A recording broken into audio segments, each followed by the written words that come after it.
هنري شیبو دې ګڼه کې له اسلامي تزییني هنر سره د اروپایي دودیزې انځورګرۍ د ګډولو په هڅه یو افغان هنرپاله ورو په ویجاړه غزه کې د هنرونو ننداره کوو. کوټه کې د چاپیریال ساتنې پیغام رسولو کې د هنروالو ونډې ته هم تمیږو او تازه چاپ شوی پښتو کتاب به هم کوي. یو افغان هنرپال ته په جرمني کې دا موقع په لاس ورغلی چې د خپل زیار او نوښت پر مټ اسلامي تزییني هنر د لویدیځې نړۍ له نقاشیو او انځورګریو سره یوځای او ګډوله یې لا ښکلي کړي. سید همایون عاطفي د خپل هنر بیلګې د وروستیو کې یو نندارتون ته هم وروړي چې ګڼو خلکو لیدلي. هغه دا مهال هنري شیبو کې راسره مل دی او راته به ووایي چې دغه نندارتون تجربه یې څه وه. عاطفي صاحب ستړي مه شئ، پیل به له نندارتونه وکړو. بله، زما سلامونه چې هم در ورسیږي تاسو ته او ستاسو لیدونکو ته. خدای مو راوله. زما نندارتون چې اوس فعلا د دې په دغه ښار کې دایر دی او په دې کې تقریبا 112 اثار نندارې ته وړاندې شوي دي او دا تقریبا دا یو اثر دومره دی، یعنی غټ چې تقریبا 250 په 380 سانتي متر کې یو تابلو ده،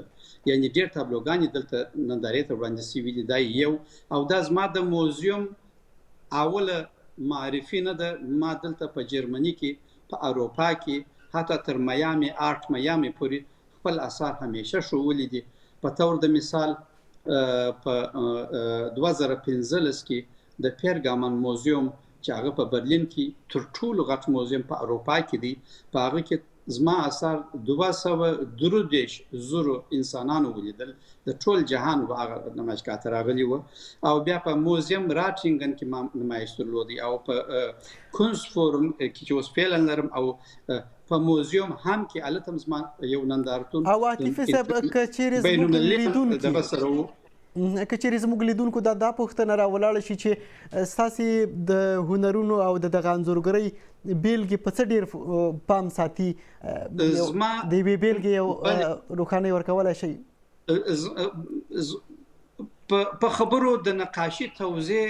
یا تشریح ډېره زیاته مشکله ده، خو زه به بیا هم داسې درته ووایم چې زما دا هنر تقریبا 2 غټې بنیادي نطفې لري چې هغه داسې دی چې یو په افغانستان کې په کندهار کې ما خطاطي زده کړې وه او بل په اروپا کې ما نقاشي زده کړله. یعنی دا په دې معنا چې د 2 غټ کلتوره په ټول جهان کې تقریبا د افریقا څخه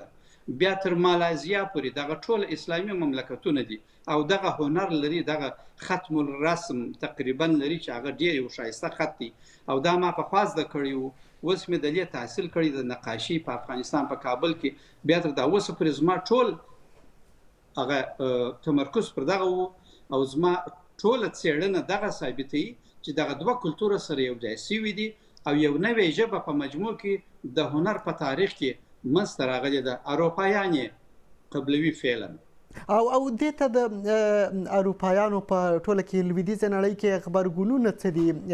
اسلامي تزییني هنر له 3 هجري پیړۍ پیل شو، بیا د عباسیانو په واکمنۍ کې لا وغوړېده، د عثمانیانو په امپراتورۍ کې بیا تر هسپانیې او د اروپا تر څنډو راورسېده. افغانستان کې هم د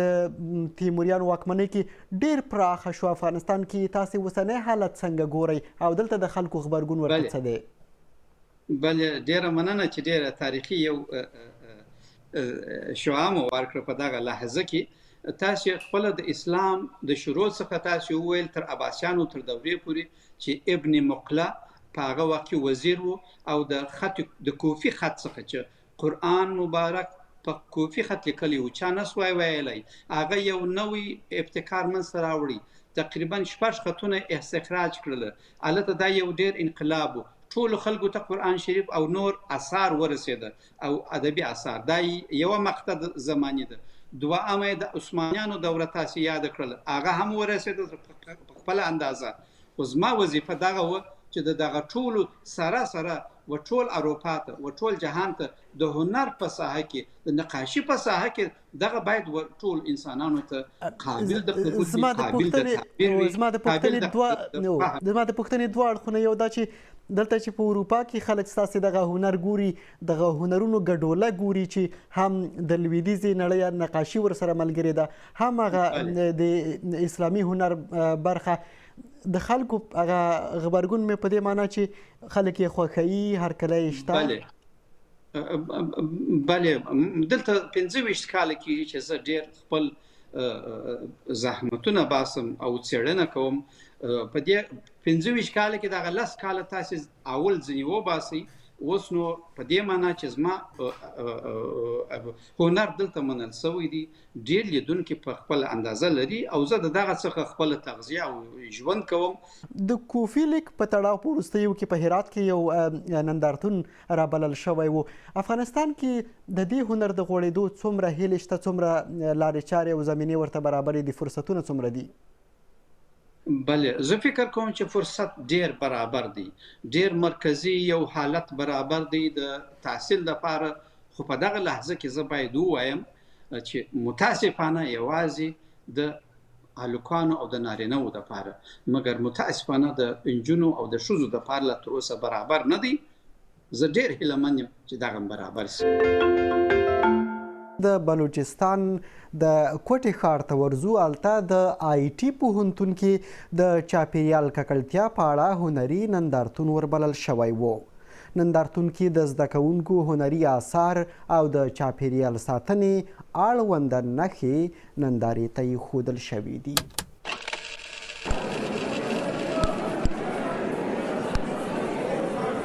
میمونه دی زه د لته بیوټم یونیورسټي کې سبق وایم او زما ډپارټمنټ چې دی مایکروبایولوژي دی زه د هغه د بیسیکلی د کوټې د علاقې دی یم نن چې ما کوم پروجیکټ جوړ کړی دی دا چې دی ایئر پیوریفایر دی ایئر پیوریفایر مطلب دا دی دا چې چې څونه پلوټډ ایئر دی هوا ده دا صفا کوي کله موږ خبرو نن سبا د ګاډیانو د وجې د انډسټریز د فیکټریز د ګرد د وجې چې کوم د ګرډز راوځي په دا کې موږ سره راځي ټاکسینز راځي ټاکسیک کیمیکلز راځي په دې کې موږ سره مایکرو ارګانیزمز کله دا موږ جراثیم ورته وایي دغه ګټه په دا هوا کې راځي نو د زما د ایئر پیوریفایر دا کار دی چې دا خراب هوا سکن کوي مطلب کشي یې دغه بعد دا فلټر کوي فلټرېدو باندې دا دی چې صفا هوا راباسي د پوهاوي او شعور خپرولو نوښت د کوټې په آی ټي پوهنتون کې د زده کوونکو نندارتون مولیده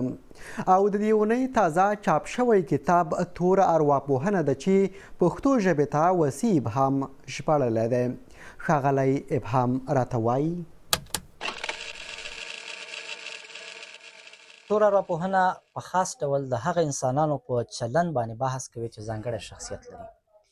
دا ارواپوهنه موږ ته د انسانانو غولونکي چلندونه راپېژني او هغه افراد تحلیلوي چې غولونکی چلند ترسره کوي یعنې نارسیسست افراد دي هغه سایکوپات افراد چې کوم دي یا د دې ترڅنګ ماکیاویلانه کړنې تشریح کوي همدارنګه دا کتاب په دې بحث کوي چې موږ دغه تخنیکونه څنګه پیژندلی شو دغه تخنیکونو په وړاندې مبارزه څنګه کولی شو او د دې ترڅنګ بل بحث دا دی چې دغه ارواپوهنه موږ څنګه په مثبت ډول باندې کارولی شو